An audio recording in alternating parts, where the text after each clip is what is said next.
White. I'm a data scientist at Neo4j, and this is a joint meetup between Neo4j and Tom Sawyer. And I'm just going to do a really quick, short and sweet introduction to the idea of a graph database, and in particular Neo4j. Who here has used a graph database of any sort?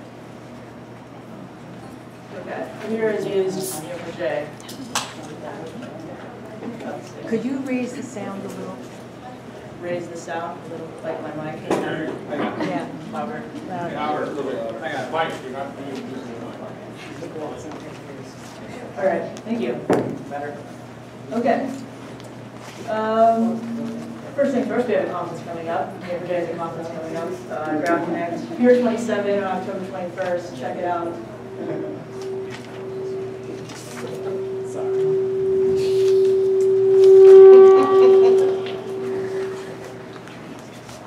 And there's a discount code for you. How about I just not do the mic and talk really loud?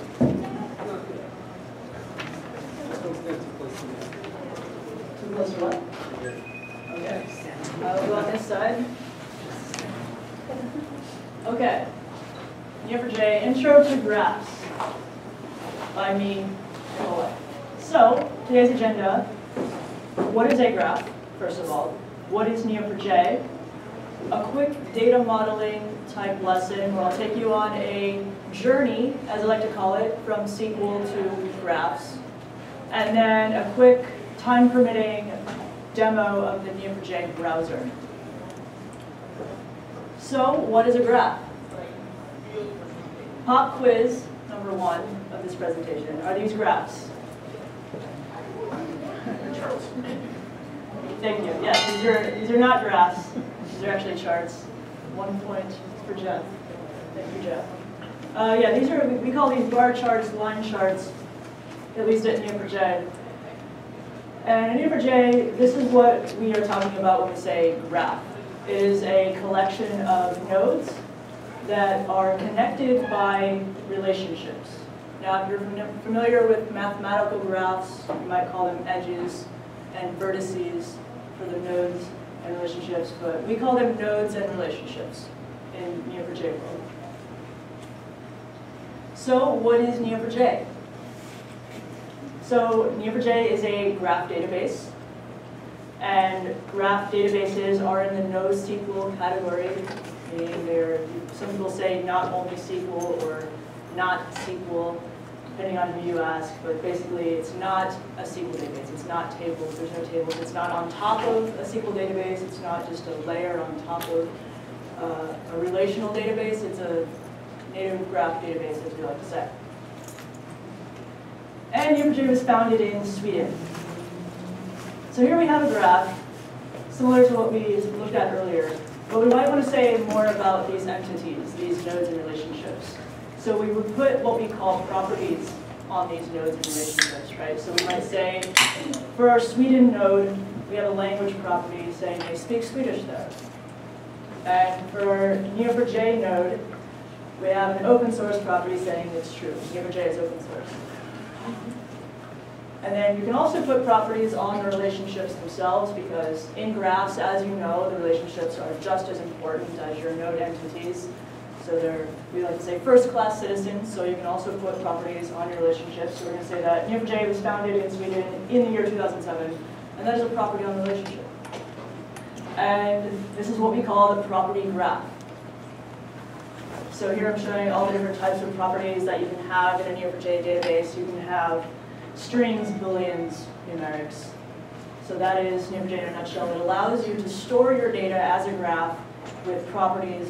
So you store your data as a property graph, and it also allows you to query your data with a graph query language, which I will show an example of later.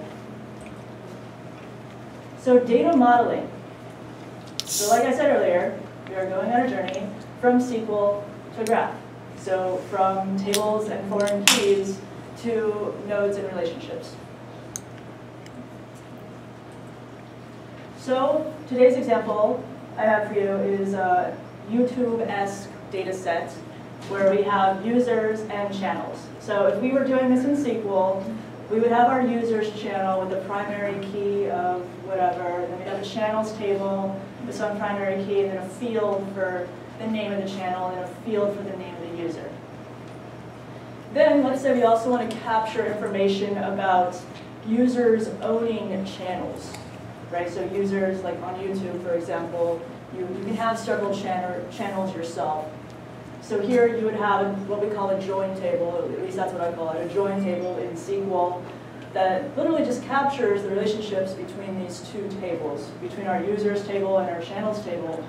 Just the primary keys pointing back to the respective tables saying this user owns this channel. And that's the only purpose of this table, is to capture that information. And then of course, if you wanted to say anything about that relationship between the user and the channel, that would be a field in that user's channels table. You'd say maybe like the date that the channel was created, or the date that the user created the channel, or any other fields that you want to describe that relationship between the user and the channels.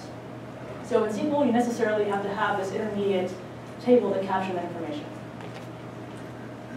And another thing we might want to model is user subscriptions. So users subscribing to other users' channels, like you can do on YouTube. So again, another join table that would have foreign keys going back to the primary key of the respective tables. And it's just there to capture the idea that a user subscribes to some channel. And again, if you wanted to say something about that relationship, it would be a field in that join table. Then of course, when you want to query data that involves all of these different relationships going on, you have to join every table on its respective table, wherever the foreign key is pointing back to. I'm sure you're familiar with that. And not unrelated to how we visually represent data in tables like this, it's kind of hard to see how entities are related. And it's also hard to query how entities are related when you have your data stored like this. Especially if you want to ask arbitrary questions like, how is Alice related to Bob through subscriptions or something like that? You know, it might not be the case that Alice directly subscribes to a channel that's owned by Bob, but it might be the case that she subscribes to a channel that's owned by someone who subscribes to a channel by. So you don't know how many hops you're going to have to traverse when you're asking these arbitrary questions. How does this entity relate to this other entity? So that's how we model that in SQL. And let's look at how we would do this in a graph, or in Neo4j in particular. So in graphs, we have nodes. And in Neo4j, you can have different types of nodes. So here we'd have a user node that are going to be blue. And we'd also have channel nodes, and those are going to be green. So you have these types of nodes in Neo4j. And then they would all have properties on them. So instead of having a field in a table, you have a property on a node. It's a key value pair on the node, saying the name is whatever, name is David, name is Alice. And then we'd also have properties on the channels, saying the name of the channel is this string. And then to capture the information that a user owns some channel, or I guess operates some channel, you create a relationship between them. And in Neo4j, there are different relationship types. So here I've decided to call it operates. You could say user owns channel. You can name it whatever you want. And it's directed, typically, is you want to say that this user operates this channel. So you no longer need that intermediate table between these two entities like we do in SQL. We have a relationship, it's direct. And then of course, if you had any information about this operates relationship, you would put it as a property on the relationship itself.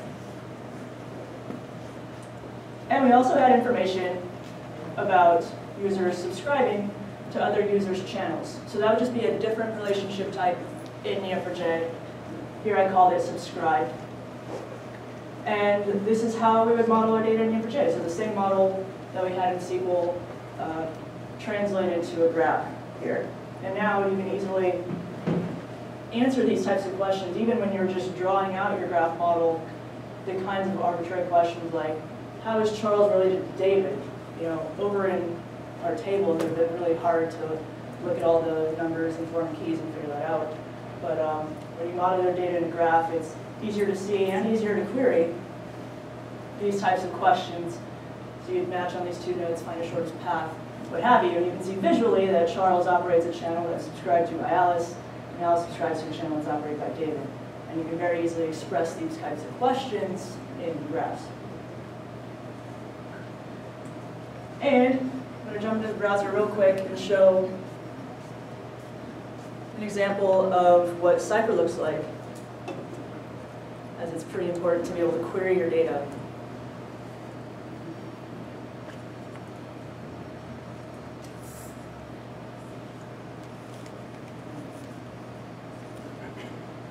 Here's the Neo4j browser.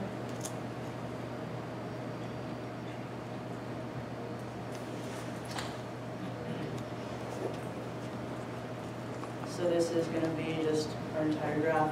I have the same data that we were just looking at here in Neo4j. So we have our users, our blue nodes.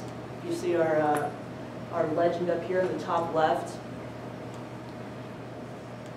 And then we're missing our relationship labels. There we go. So same stuff here, actually in Neo4j. And then when you want to ask questions about your graph, you write a Cypher query. And Cypher has some SQL equivalents in some parts of it, but the most unfamiliar part is the match clause, the first clause. So instead of writing a select field from table, you match on graph patterns with the match clause, and you essentially draw out with ASCII art, as we like to say, the pattern you're interested in. So we might want to match on a user that's operating a channel. So that's how you do that in Cypher.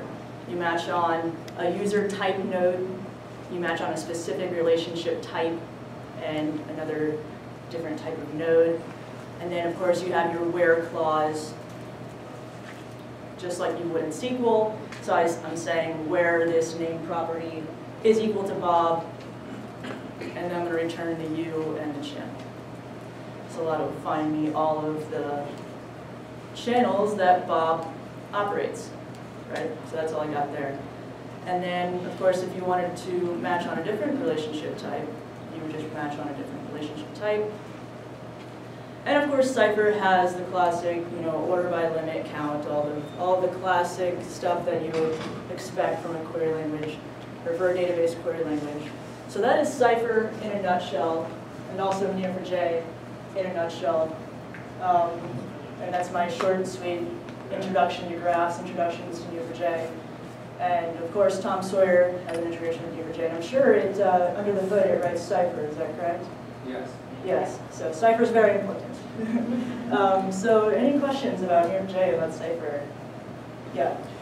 Is there some kind of a browser where I can see, for example, what relationship types are available for my queries? Yeah, so in the browser, over here, you can do the what is related and how query, which is very helpful for familiarizing yourself with a graph you haven't seen before. It shows you all the combinations of node relationship node that exist in your graph.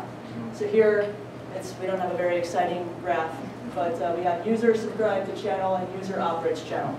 So that's a really easy way to see what. Is there some way to see like how common those are? Yeah, you could also put a count, but then you'd be querying your entire graph and wouldn't be fun. You'd be querying literally your entire graph, and then because this is fast because it's just grabbing the first one and spitting it out. Whereas if you counted, you'd have to touch everything. I think one of the most fundamental, if I'm approaching a new database, I want to know how big things are. I want to know how many. Yeah, you can count. Getting a count of this specific information wouldn't be the fastest query in the world. You can do, of course, just count all the nodes in the graph, and that will be relatively fast. But anything where you touch your entire graph is not going to go over well, typically. Yeah? So when we load the big data, usually at millions of billion records, I got some issue with loading in the middle. Is there any log that I can detect how many nodes loaded? What if there's anything happened when loading the data? How to figure out? Well, so Neo4j is a fully ACID transactional database. So of course, if something goes wrong, it'll be caught in your transaction logs. Yeah. So, I mean, if the rejection fails, Yeah, it will be- where is that log? it's in your configuration. Actually, it'll be, so when you download Neo4j, you can either start it from like a GUI, or you can do it, you'd want to use the command line version. I don't think it's installed on this laptop, so I can't show you. It's in the configuration, I believe, directory. Or maybe it's in the data directory. I'll have to double check. It's somewhere within the directory. There's a .log file where it'll show you all the logs of all of your transactions.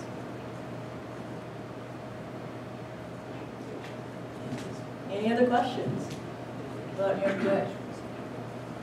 Yeah. What is it not good at? Okay, not good at. I personally don't like using it for anything time series. Don't like putting time series in Neo4j. I think there's lots of other good tools for time series data, especially since Neo4j does not have datetime properties. So that's kind of a cool buzzkill when you're trying to do time series. So not good at that. Anything that has like huge, massive writes. Like a lot of people will try to store like sensor data in Neo4j. It's not a Mongo where you just dump stuff in, or Cassandra and just forget about it. You have to put a bit more thought into what you want to be storing here. So it's not really a dump like Mongo or Cassandra, I would say. So it's something like just massive log files from a website or sensor data. You don't just want to be throwing that to Neo4j. Yeah. If I wanted to import data into it, what kind of formats does it accept? So CSV is going to be the easiest because we have a load CSV.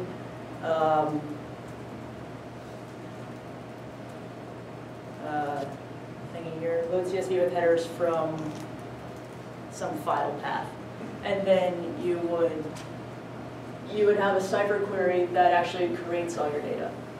So that's the easiest to get up and running with, because then you're just iterating through every line in the CSV file, and it's passing it through a Cypher query. And the Cypher can also write data. Of course, it has the, instead of the match clause, you use the create clause to create nodes and relationships.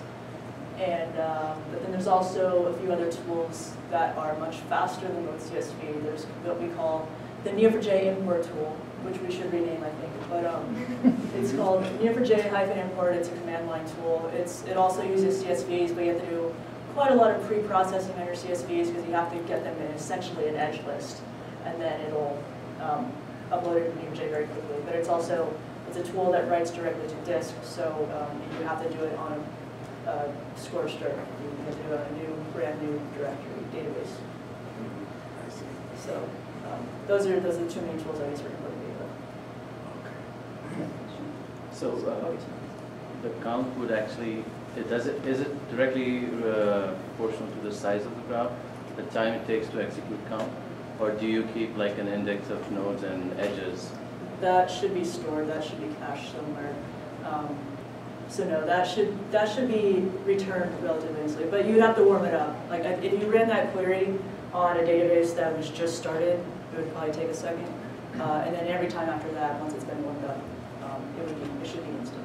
So is there any sort of indexing for the nodes or edges? Yeah, so there are primary indexing is on node labels and property pairs. So I would create an index. I would create so we have uniqueness constraints on label property pairs. So like in this, I would say on the user assert that the username is unique. So that would create a uniqueness constraint on that, and that also creates an index on that label property pair. So all my user nodes are now constrained to be unique by name. There's also an index on that name property. So now anytime you match on a user node and you use the label and you say where uname equals whatever, you're using that index at that point. So how costly is it to re-index, let's say, a few gigs of data in the Neo4j graph? It'll do it in the background. It'll try to populate the index in the background. I've never had any problems.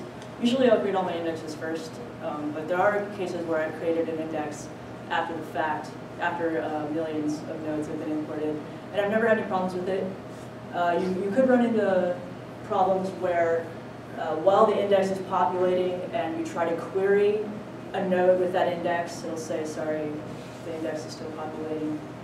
But I've never had it take more than a couple seconds for my production databases, which have a handful of hundreds of millions of nodes.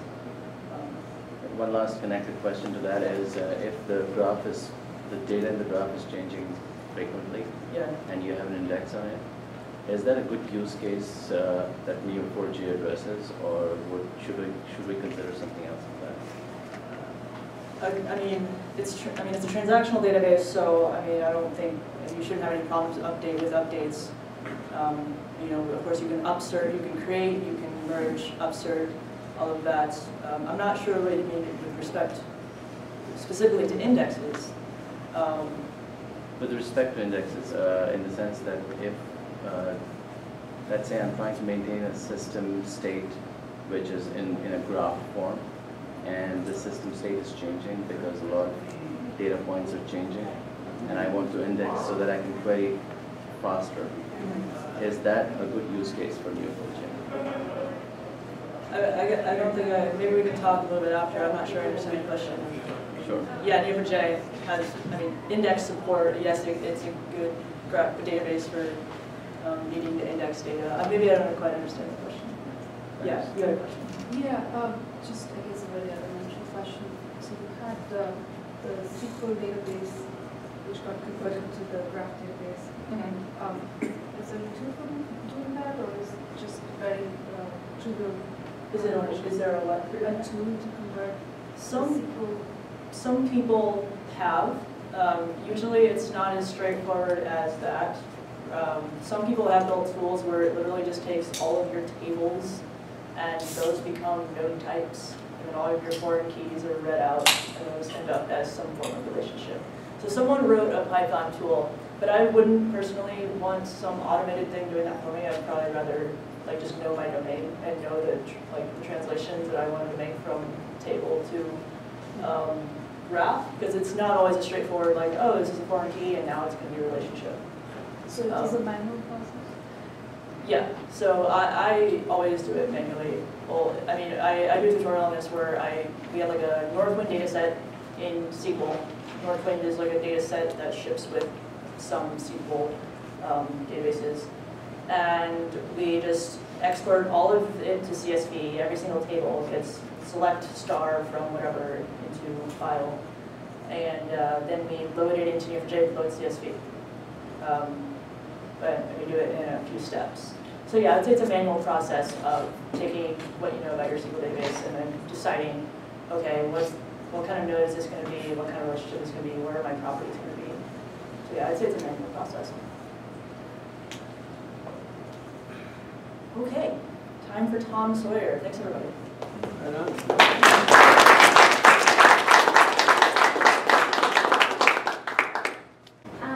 Yeah, let me start. Yeah, my name is Emel, Dogrusoz, and I work as the technical product manager for Tom Sawyer Software. So today I'll be introducing our company and our flagship product called Tom Sawyer Perspectives. And then I will be demonstrating a few example applications we built with Tom Sawyer Perspectives, or you can call it Perspectives shortly. And then I'll try to answer your questions. Tom Sawyer Software is the leading provider of software for data visualization and analysis. And the company has focused on graph visualization and analysis. By graph visualization and analysis, I mean relational data visualization and analysis. So as Nicole explained, in case of relational data, we represent the objects we want to visualize with nodes and the relationships with edges, or you may call them links or connections. And we have been in this field for more than 20 years now, and our headquartered office is in Berkeley. And we have international offices like in Australia, in Israel, Latvia, Mexico, and Turkey. Perspectives is a generic visualization tool, so it's not targeting some certain market or industry, not just visualizing, say, fraud detection or computer network topologies. So it can be used with any data really. And here you see some of our customers from different industries like Cisco, Macy's, NASA, Airbus. And so this product is different than other products in the visualization market, mainly because of its design, preview, and deploy paradigm. So what it means is, let me show it using out. This is the designer, and you do the configuration using the rules in the designer instead of programming and coding everything. So this first saves you a huge amount of time because you don't need to write thousands of lines of code, and it saves you time because you don't need to worry about compiling and other things. And you have both desktop and web versions of the visualization, so you can have both versions ready when you configure it in the designer. And the other thing is you don't need to worry about certain technologies, like say you don't need to know like HTML5 details or some JavaScript details, because Perspectives and the designer handle these in the background for you. So you add your rules in the designer, and then you preview what you have at that time using these preview applications. So this is where design and preview comes from.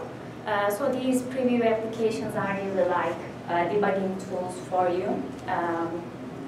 And once you're happy with what you have, you can deploy those visualization components to your existing application, or you can build a new application by just using those components.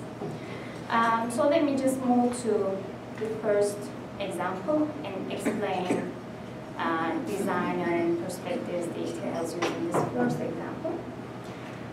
So in this example, we have corporate governance data. So we have companies like in center and people working for these companies. And the age labels represent the date, show the date and the guy, like this guy joined this company. And as you can see, there are different edge types, like dashed edge representing officer relationship, and solid line representing directorship information.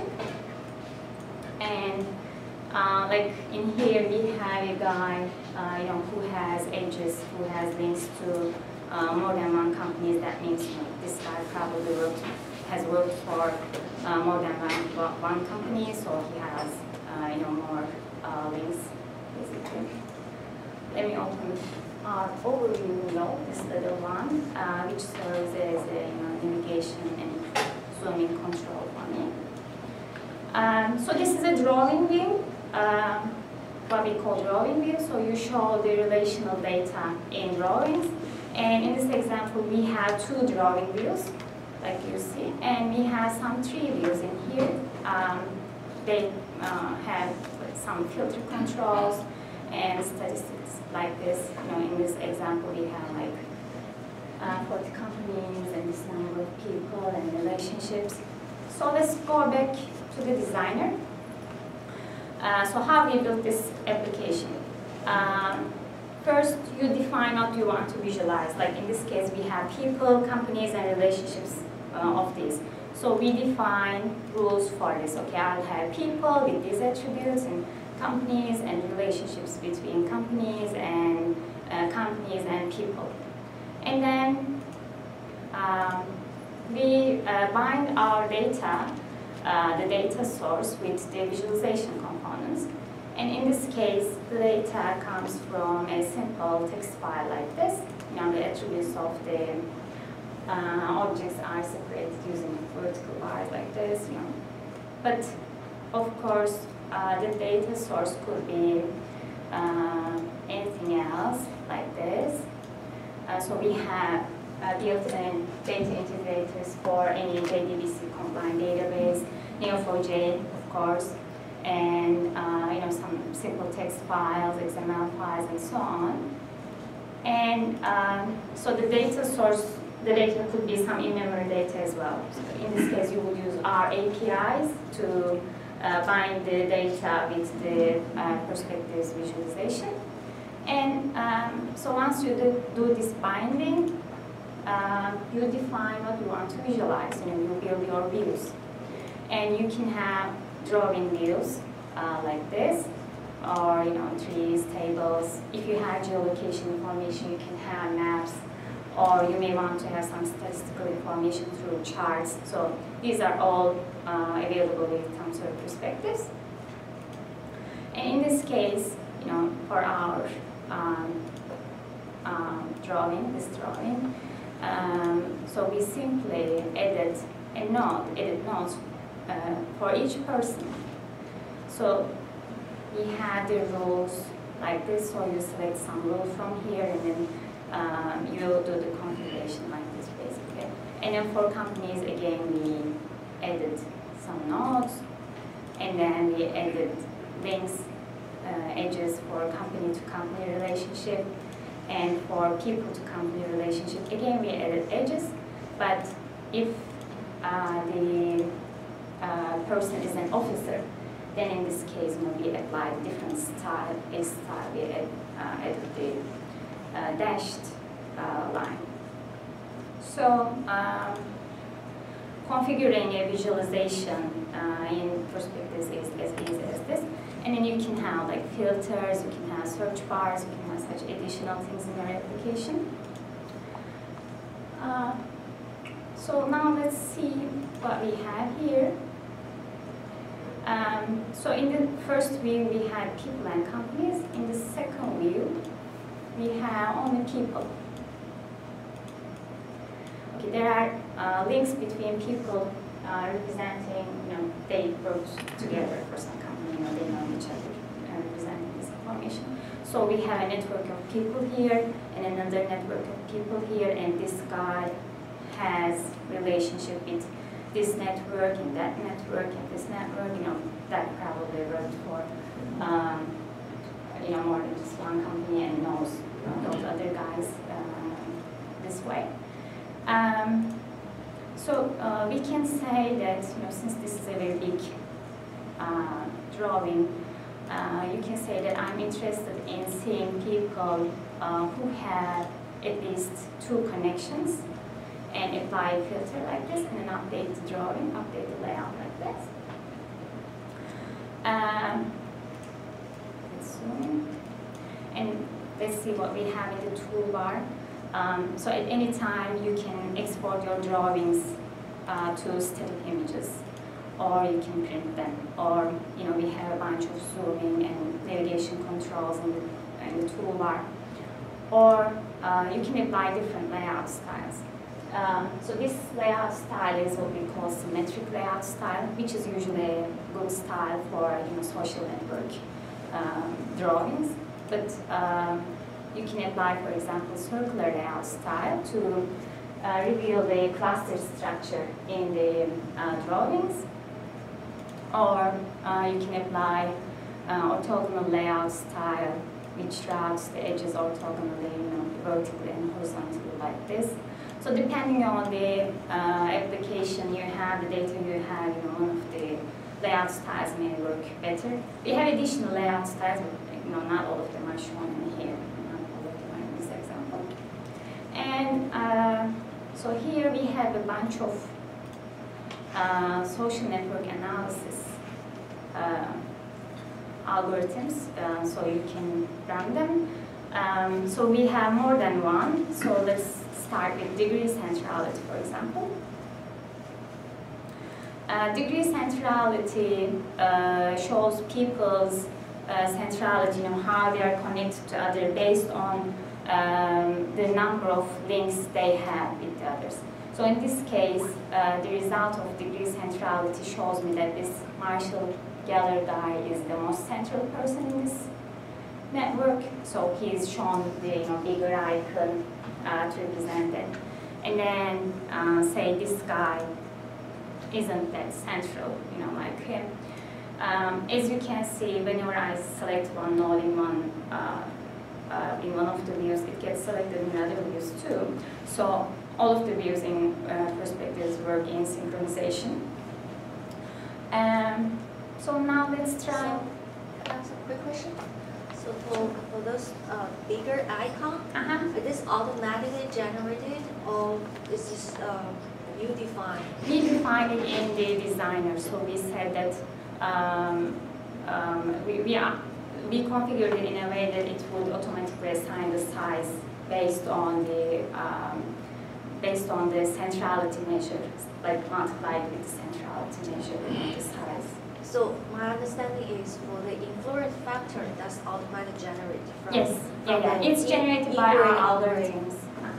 Of the graph, and then it's just the icon, the bigger or smaller. That's one is you can tailor. Yes, yeah, sure, yeah. Excuse me, is this like a snapshot in time, or is this over time all connections? In this example, we don't have any time information. But you can do a snapshot in time and then slices by week, by month, by year, and it would just show up differently? Yeah. With a slider or something? Yeah. We have what we call timeline view. I will show it to you. Thank you. Can you select more than one person and have it show? Yeah, sure. Like you mean From the right hand select side. multiple people like this? From the left side. Yeah. You can do this like this, and then which would show them in the same view. Okay. So the degree centrality shows the most influential people basically, but we have other centrality measures like the closeness centrality. In this case, the results are different.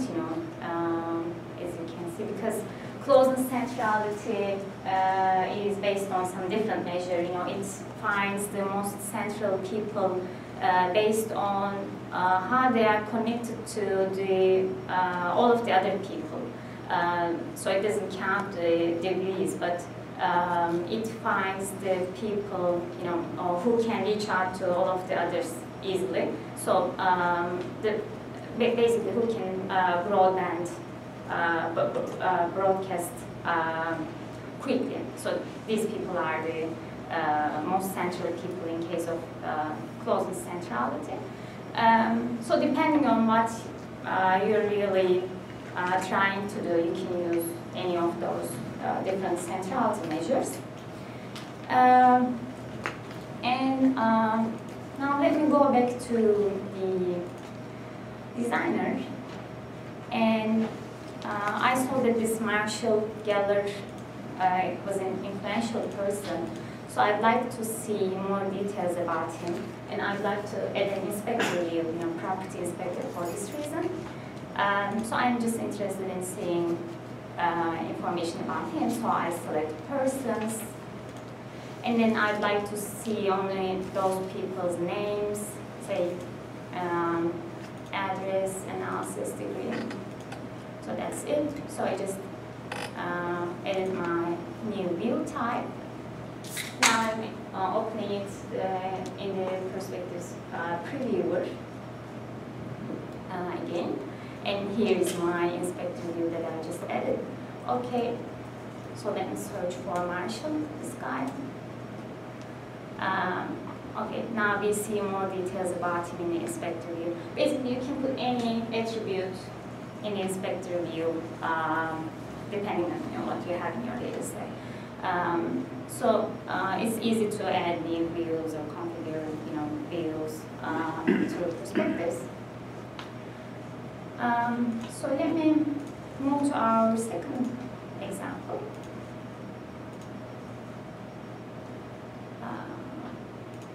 This one.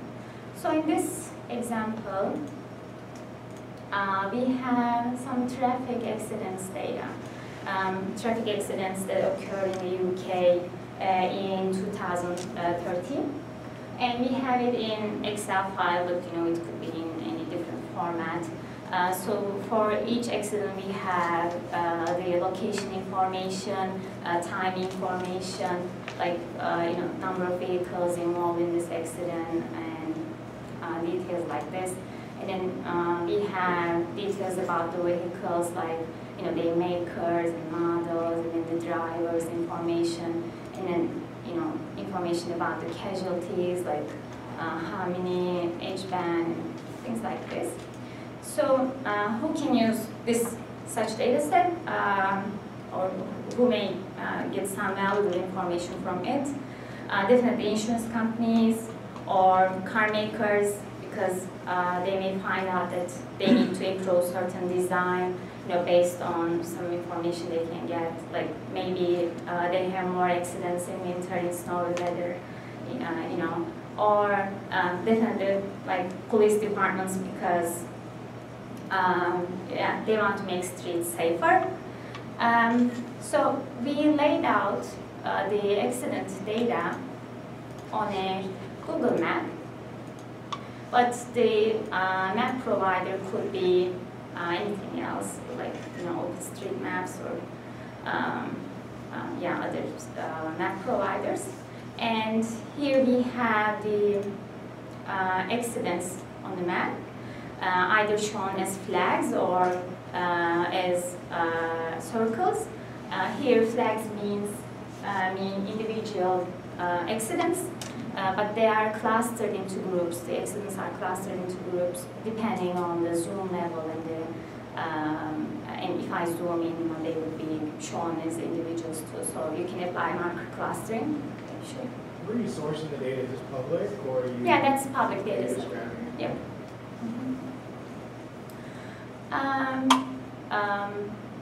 Okay. Here in the filters view, we have a bunch of filters. Like you may want to just focus on certain areas, say in London, and then you would just get rid of these areas using the filters. Or you may be interested in only fatal accidents, or you may be interested in how light condition affects number of accidents or severity of accidents. So you can apply such filters, like you may say that I'm interested in seeing the accidents that happen in snowy or rainy weather. So we have a bunch of them here, and in the inspector view we see details of the selected accident. And here we have a timeline control, as I mentioned. So here, like I can use this as use the slider as a control for filtering my data, the accident data. I can just focus on certain date interval. Say I'm interested in seeing the accidents that happen in August, and then this updates my map as well, because now it just shows the accidents that happen in August. And here we have a bunch of charts, like showing the vehicles involved in accidents by makers, in a pie chart, or showing them by vehicle types, obviously cars. Is that filtered based on that time filter you already put in? Yeah. So if I change this, then this will also change. And then, sure. If you go back to the timeline, as you move the slider, does the map updates? Does the update happen instantaneously? Yes. Or there is a time lag there? It happens instantly. Yeah. So if you move it back a little, like this. So as you move, there are no updates. You have to let go of the click, and then it will process the update. Is that right? Yeah. I mean, it just updated. Okay. So how much? In this case, how much is the data that is loaded into the graph? I don't know the exact number, but definitely quite big, like 5,000. 5,000 rows of data. So how, do you have any benchmarks on how well it scales with different sizes of data? So it depends. Really, it depends on what you are visualizing. I mean, and the complexity of your application. But yeah, we can provide some numbers. Thank you. Sure. Okay, so we were going through the charts. Here we have a chart showing the drivers, age and gender distribution. So I can say that I'm not really interested in gender information, just disable the gender-related data and just focus on the age band, or similar information for casualties. So there are a few other charts like this. Okay, now let's move to my last example.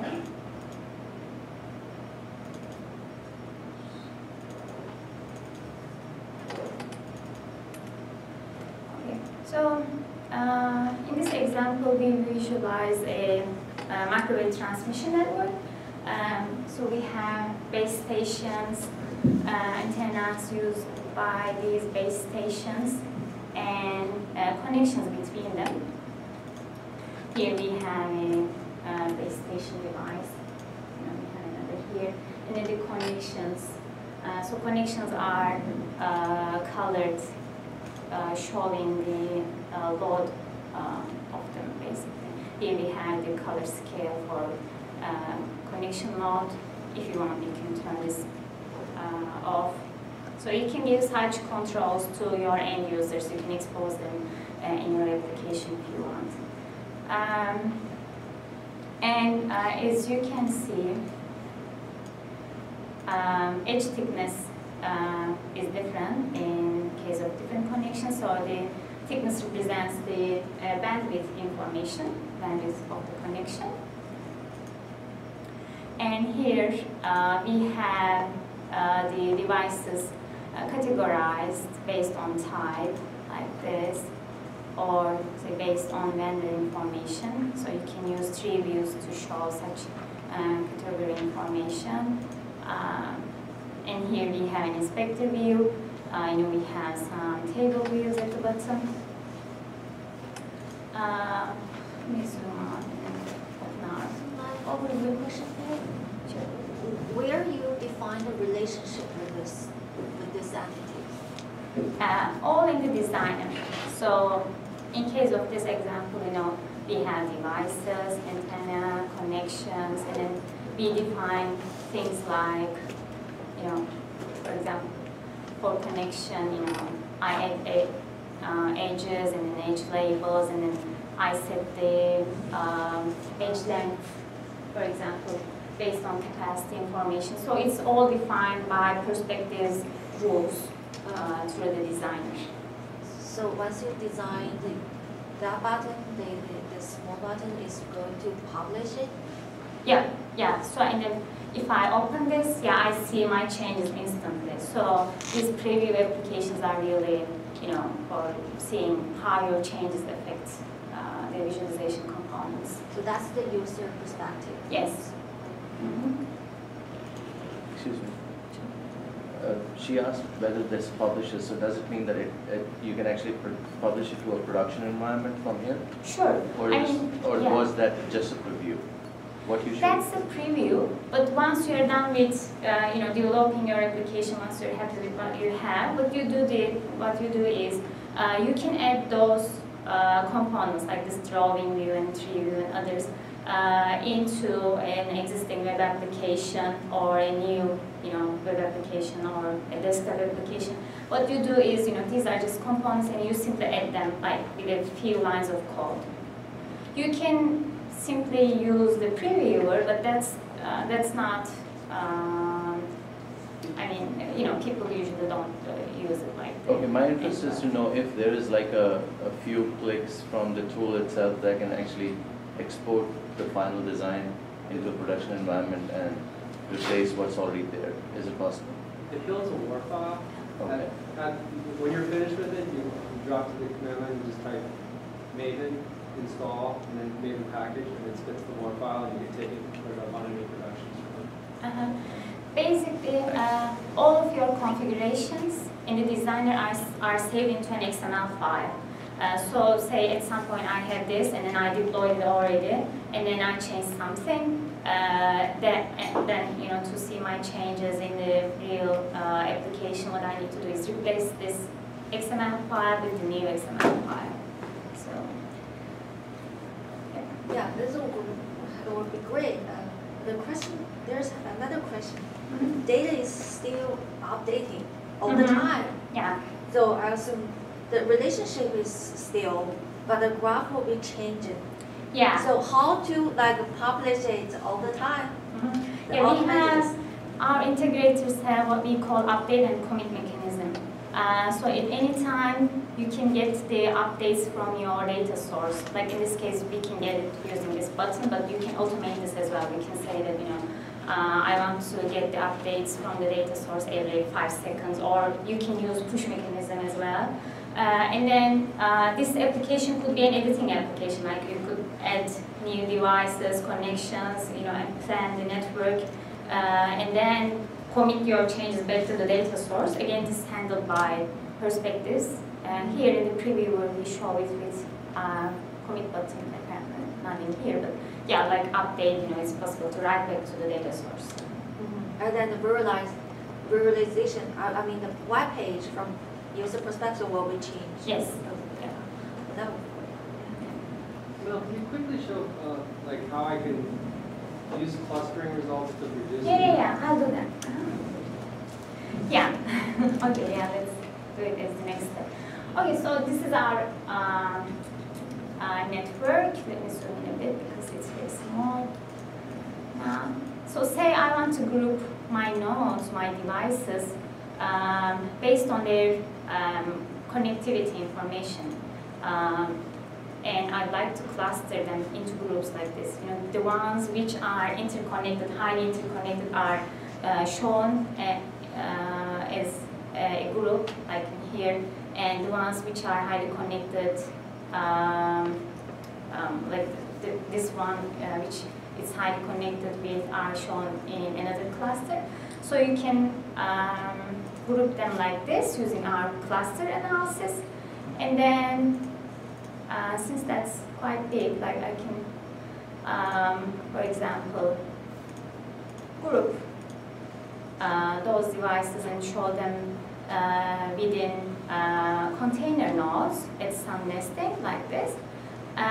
So let me clean up the drawing using our incremental layout, which preserves the user's mental map by moving the nodes as minimally as possible, but still cleans up the drawing. So that's a special layout, not like, you know, the others. So it tries to preserve the mental map of the user. So I just group them based on their cluster information and say I'd like to collapse them because I'd like to get rid of the complexity of my network, and say in cluster 3 I have a problem, so I'd like to see what's going on there. So I'm now, I don't see the other clusters, and I can just focus on cluster 3 like this, and then do whatever I want, and then go back and expand them all like this. And even, you know, get rid of my grouping like this.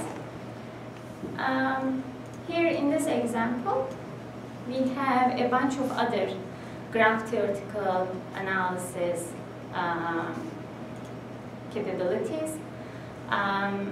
So I just selected one of the devices and I'd like to set it as my start node, and say I'd like to set this one as my finish node, and I'd like to find the shortest path between those two devices. So it showed the shortest path in blue. So if my two devices are connected using this path, it means, you know, this is the minimum delay connection for those two guys, basically. So if they take this path, you know, they will be connected in minimum delay. Or around disjoint paths find the disjoint paths between those two guys. And here we have a green path and a red path. So there are two disjoint paths in between those two devices. So disjoint paths don't share, so they are unique paths that don't share any edges, that don't share any links. So the more disjoint paths you have between a node pair, the more reliable the connection between them are. Because if somehow this path is down, then there could still be a connection from the red path.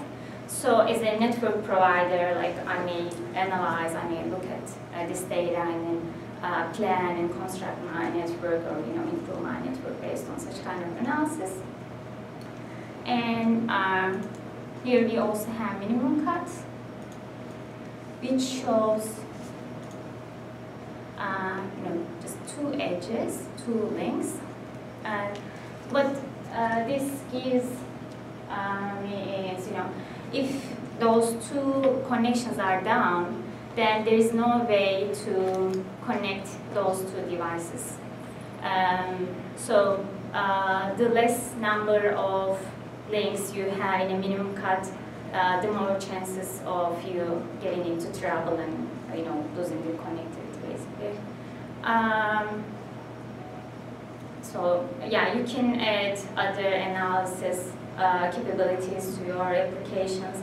These are related to paths like short paths, disjoint paths, and others. But there are definitely like social network analysis measures that I showed you, or like a network flow related ones. So depending on what you want to build, you can use those analysis capabilities to get more insight about your data. Are those paths between the nodes calculated from a geo-type location distance, or are they actually specified in the data as in this is the distance, so the latency? So in this case, yeah, we specified in the data like this node and this node is a connection, kind of. But if you have geolocation information for the devices, you may show them on a map as well. So. There is a related question. I guess extending this question, can you put functions instead of values to define analysis? That's what I would be interested in. Like, can you say that use some parameters and calculate the distance, because what might happen is over a period of time, the measure of distance might change, right? So can that be done? Do that. Yeah, we already do this kind of stuff using our attributes.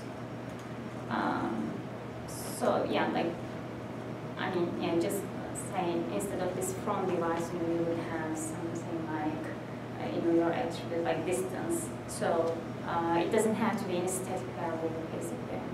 And you can have the node placements like edge, thickness, colors, and everything based on attributes.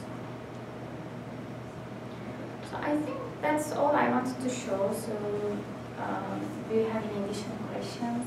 I actually had one. I didn't see CSV as an input type again. When you were showing what kind of formats you can accept data to import data, I didn't see CSV as an input type there. We have it as Excel data source. Oh, okay. So even, in this example, we are already using like Excel. So I can show you more detail, like, it's an XLS file. Oh, I see. And then, like, I say that, my device information comes from the devices sheet of this sheet of the Excel file, and, ID comes from this column, and antenna information that comes from here. So you just do a mapping between the Excel file and the designer, and the visualization using the designer integrated. I see, but it is possible to import raw CSV into this tool. using the Excel import, or?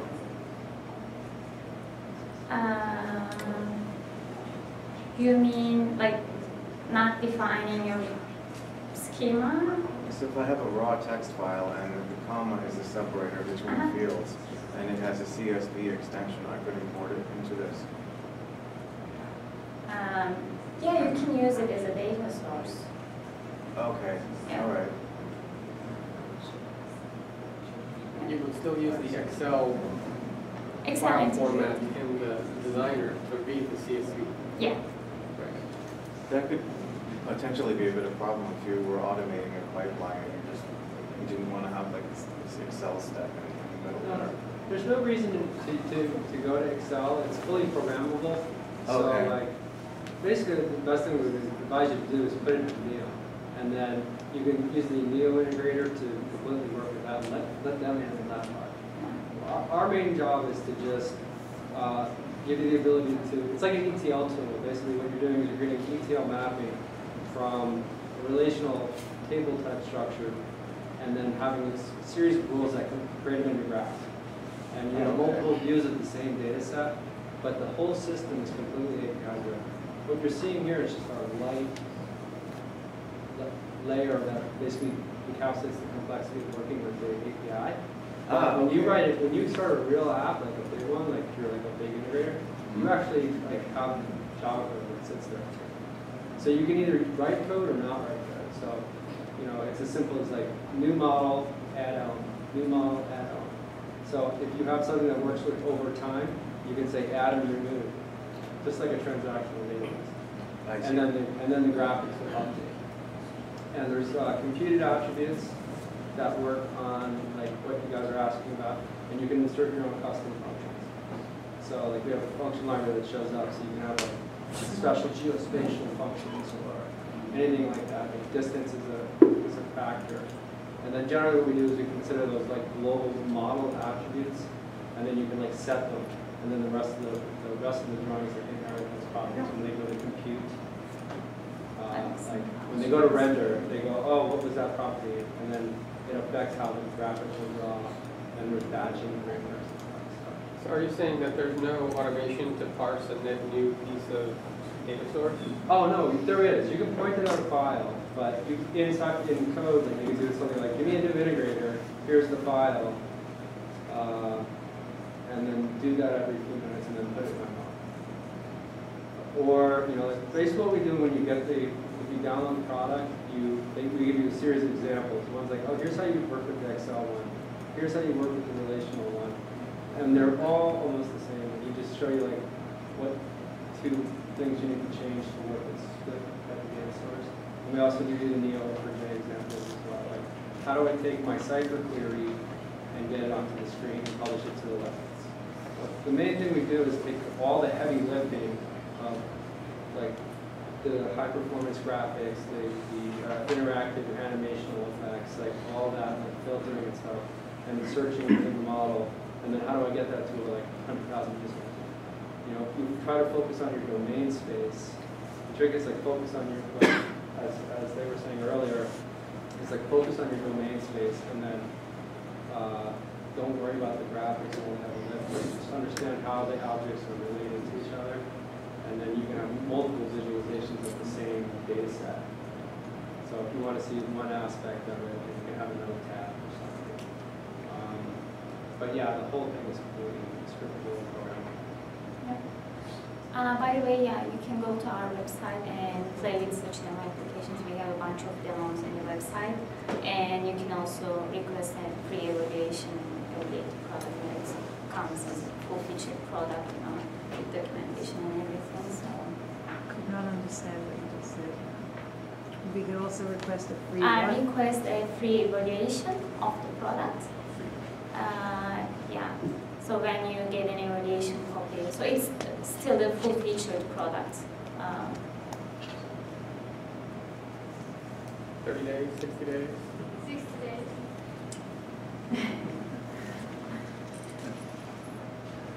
But I guess we don't have a strict limitation. It's pretty much strict, 60 days. Yeah, but it's completely free. It's a good way to go.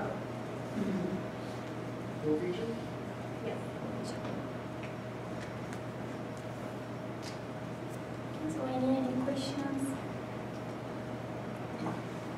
Do you have your URL on there? I see only the URL for the 2 meetups here, and Twitter handles for Tom Sawyer, but that's easy enough. Yeah, under solutions, we had a bunch of examples like the first one I showed is here. Yeah, that's like the other one. We had different ones in here. Yeah, we will be adding some new applications as well, so you can play with them.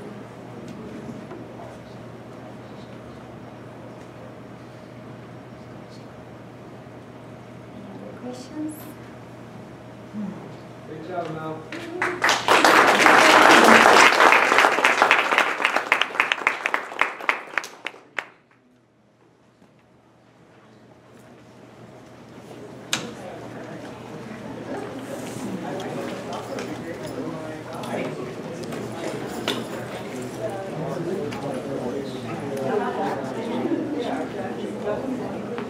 Did you like it?